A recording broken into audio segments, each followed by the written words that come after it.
الاكتئاب حالة صعب التعايش معها، حيث تؤثر على طريقة عمل الشخص وكيفية شعوره تجاه العالم من حوله، كما أنها الحالة العقلية الأكثر شيوعا التي أثرت على ما يصل إلى 7.1 من سكان الولايات المتحدة.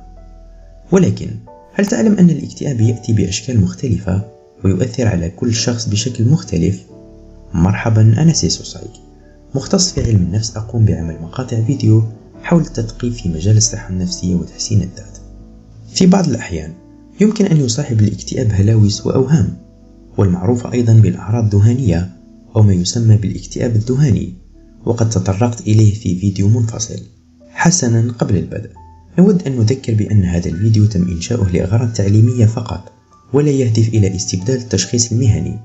بعد هذا الفيديو إذا كنت تشك أن لديك اكتئاب حاد أو أي حالة صحية عقلية أخرى، تواصل معي عبر مواقع التواصل الاجتماعي للحصول على المساعدة المطلوبة.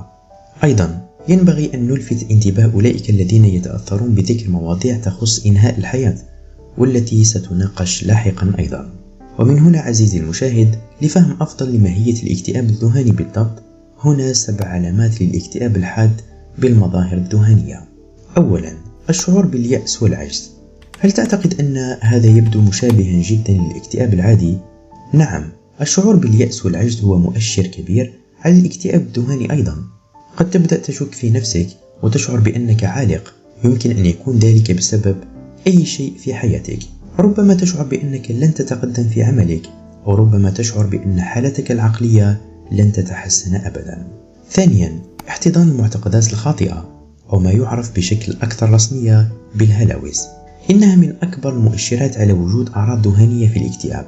قد يعتقد بعض الأشخاص أنهم مصابون بنوع ما من الأمراض، قد يعتقد البعض الآخر أنهم ارتكبوا خطأ ما. عادة ما تكون الهلاوس ذات صلة بالأعراض الاكتئابية، فهي بطريقة ما تجعلك تشعر بالسلبية تجاه سيناريو معين، سواء كان ذلك في داخل عقلك أو أي شيء قمت به مع الآخرين. ثالثا، ضعف التركيز. هل لاحظت أن قدرتك على التركيز تأثرت في الآونة الأخيرة؟ هل يصعب عليك البدء وإنهاء المهام، مما يسبب مشاكل خاصة في الأداء المدرسي والعمل؟ في الاكتئاب الذهاني يمكن أن يكون ذلك جزئيا بسبب الأعراض الذهانية والأعراض الاكتئابية.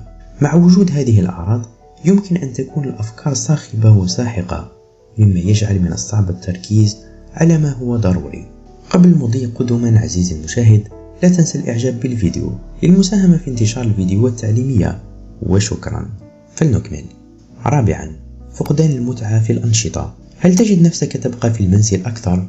هل تشعر أنك تفقد هوايتك المفضلة؟ هل تسأل نفسك باستمرار ما هي الفائدة من أي شيء؟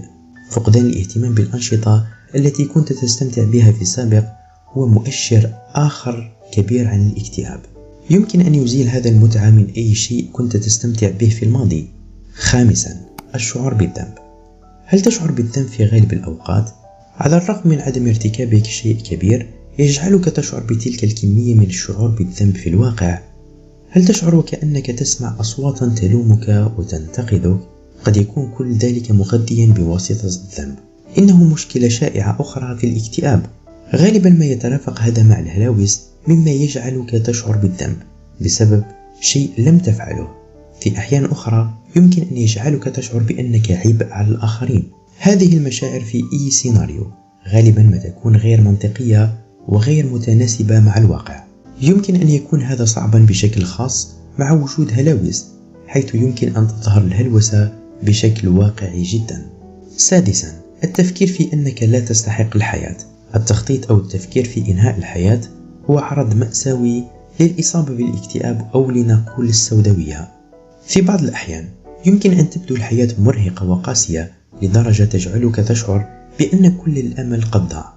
وعلاوة على ذلك يمكن أن تجعل تجربة الهلاوس أو الأوهام الشديدة الحياة صعبة للغاية، خاصة إذا كانت عادة ذات طابع سلبي، مثل سماع أصوات تنتقدك أو الاعتقاد بأن لديك مرض لا يعالج.